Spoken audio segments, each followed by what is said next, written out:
regarder ceux qui ne nous regardent pas. Voir au-delà du mur, de la toile, entrer dans un univers. Par la peinture, c'est le voyage que propose Seth, l'un des street artistes français les plus reconnus.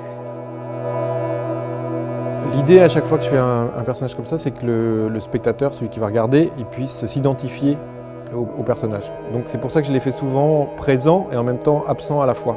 Ça laisse une porte ouverte à l'imagination. La personne qui le regarde peut trouver sa propre signification à la peinture.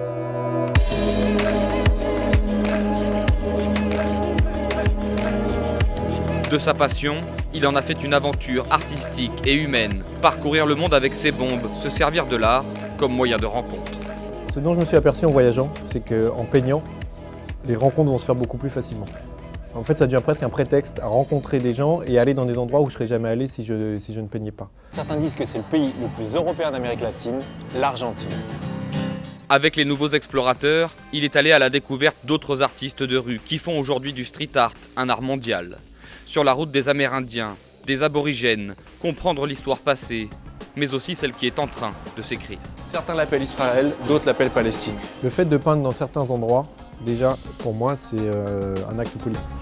Peindre, mais aussi savoir effacer. C'est un des objectifs que je m'étais fixé avant de venir ici. Je l'ai enfin réalisé, c'était peindre sur ce mur.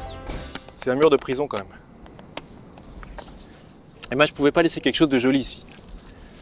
Et c'est pour ça que ce personnage, je l'efface tout simplement. Comprendre avant d'agir.